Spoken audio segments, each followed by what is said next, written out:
Depois daquela conversa tão emotiva e tão envolvente com a avó de Dan, o Jae-kyung ele se assusta ao ver finalmente, né, o Dan caminhando enquanto dorme. E assustado com aquilo lá, ainda mexido com aquela conversa recente com a avó do rapaz, ele acaba levando o Dan pra casa dele. E aí, pessoal, aqui quem fala é o Guto Nunes, sejam bem-vindos a mais um vídeo. Hoje a gente fala sobre o capítulo 66 de Jinx, né? Muita coisa aconteceu nos últimos capítulos. Na real, a história deu uma boa acelerada. Os dois fizeram sexo finalmente depois de tanto tempo. Essa conversa tão intensa do Jae-kyung com a avó do Dan.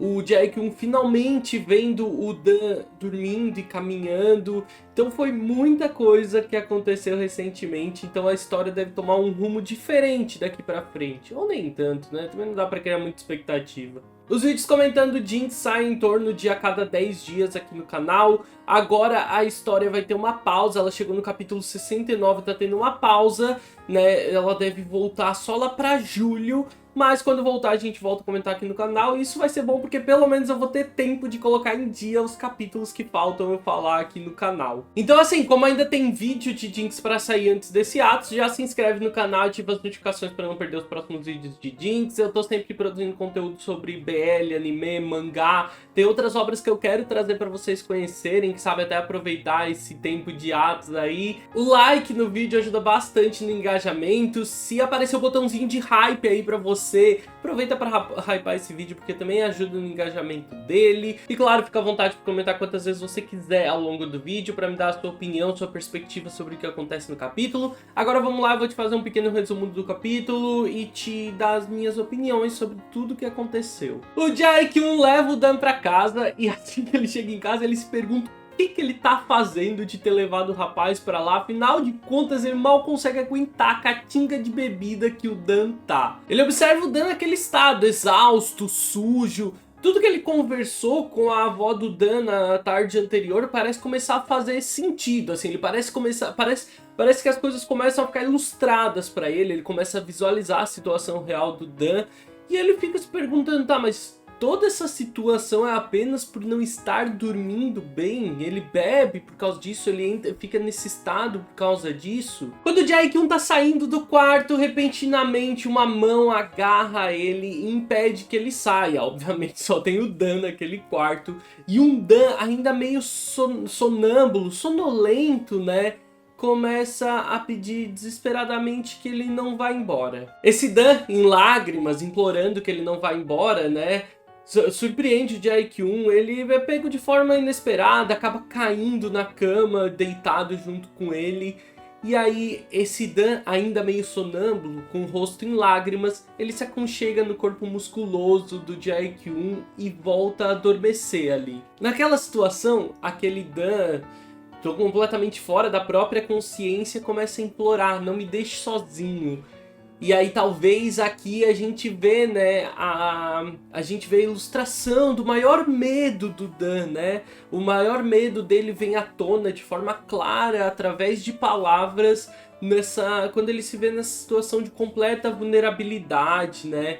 Exausto, bêbado, sonâmbulo, o seu grande medo começa a vir à tona nesse instante, o medo desesperador que ele tem de ficar sozinho. O corpo seminu do Dan se aconchega em cima do grande corpo musculoso do Jae-kyung, que não consegue se soltar e sair dali, mas que honestamente também não faz grande esforço. O rosto em prantos do Dan chama a atenção, prende a atenção do Jae-kyung. Em algum momento, com o rosto tão perto do lutador, o Dan parece até que tá prestes a beijar ele, só que ele acaba pegando no sono novamente, né? Caindo desacordado novamente ali mesmo.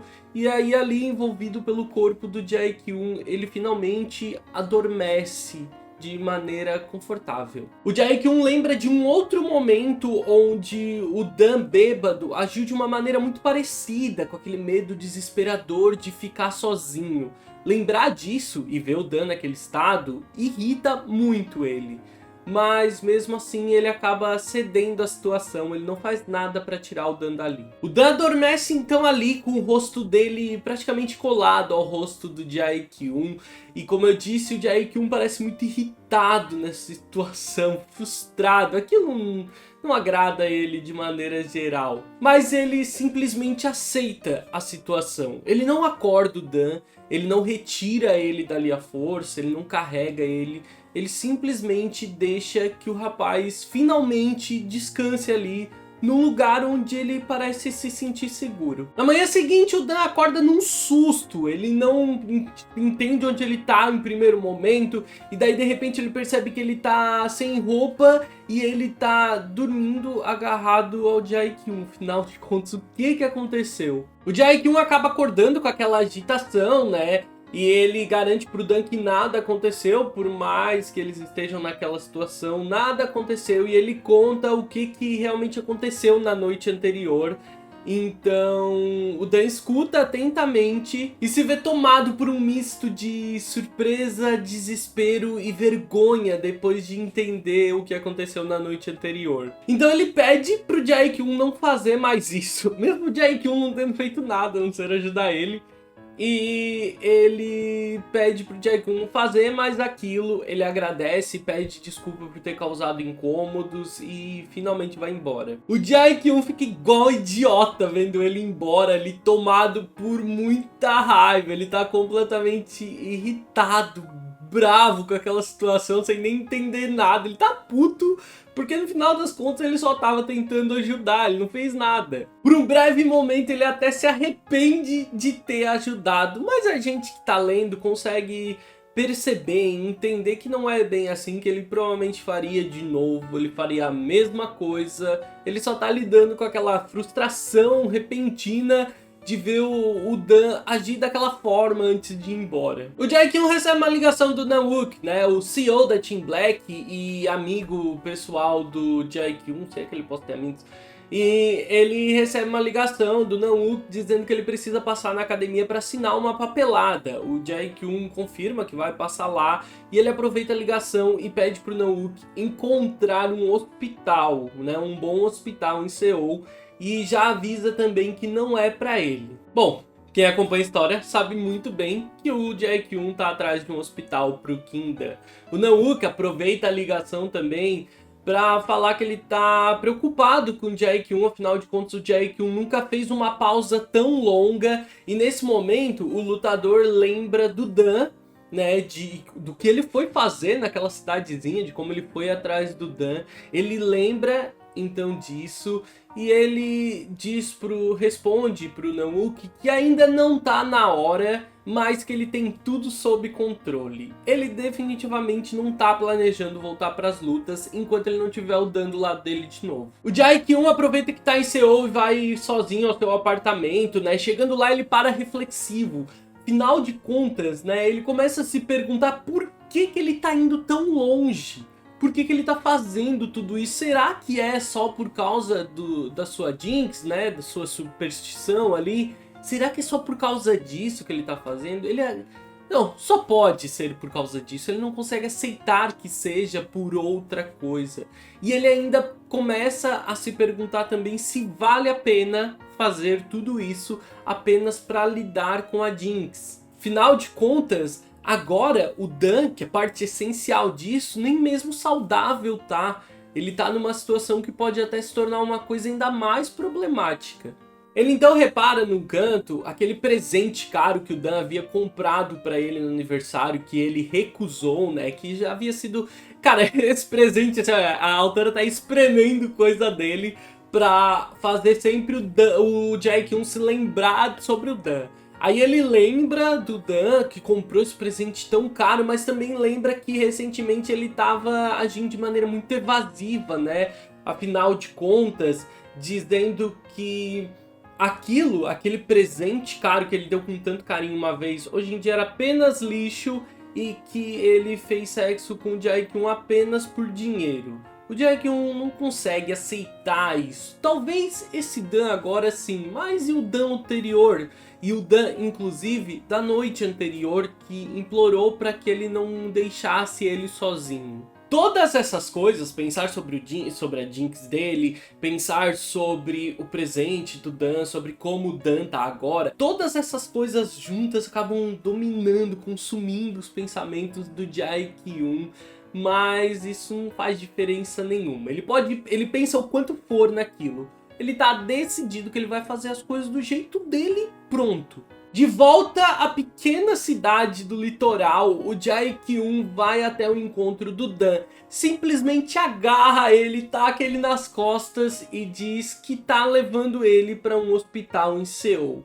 A cena é até bastante divertida. O Dan, ele se debate, ele esbraveja, né? Ele não aceita, ele tenta se soltar, mas o Jae-kyun carrega e segura ele com o que parece o mínimo de esforço. E enquanto o Dan protesta e se debate, Jae-kyun carrega ele, o senhorzinho da casa onde o Dan vive assiste aquilo tudo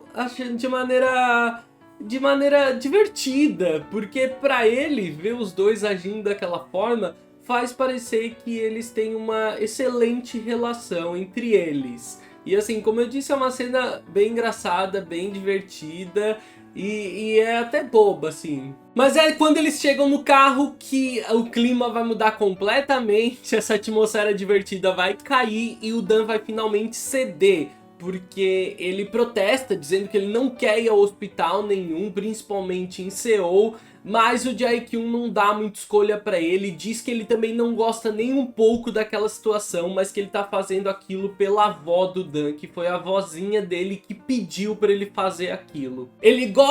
O Dan goste ou não, a vozinha dele pediu, o Jae-kyun vai fazer.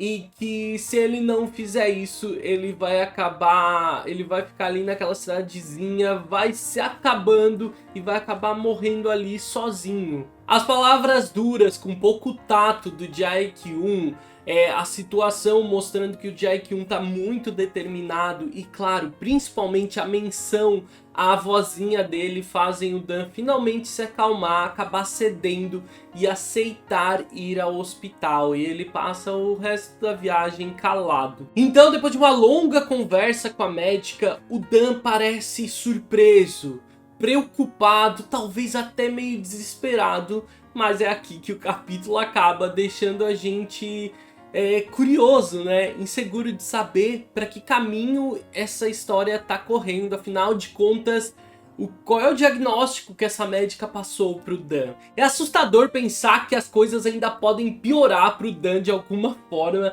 A expressão desesperada dele no final do capítulo só me deixa assim mais desesperado também junto com ele, porque no final das contas a gente que lê essa história só quer que o Dan seja feliz. Existe uma certa redenção no Jae-kyun que vem acontecendo nos últimos capítulos, né? Como vocês podem ter percebido junto. Mas não tá fácil de engolir, porque no final ele não aceita aquilo. Tudo pra ele tá atrelado à sua Jinx, então eu não consigo engolir muito bem essa narrativa ainda. Não é como se não pudesse acontecer, é até algo que se espera pela proposta narrativa que a autora já usou em outras histórias dela. Então, não é como se eu não estivesse esperando por isso, só que ainda não tá dando pra engolir. Vamos ver como vai acontecer nos próximos capítulos. Então é isso, eu espero que vocês tenham gostado do vídeo. Se vocês quiserem acompanhar um conteúdo um pouco diferente comigo, eu vou deixar aqui na caixa de descrição o link pro meu canal de vlogs com o meu esposo, que a gente tá começando, tem pouca coisa lá ainda, mas a gente tá querendo produzir conteúdo pra lá. Então se vocês gostarem desse tipo de conteúdo, vão lá, o link tá aqui na caixa de descrição, aparece também no final do vídeo. Espero que vocês tenham gostado do vídeo, eu vejo vocês no próximo vídeo. Um grande beijo, tchau, tchau!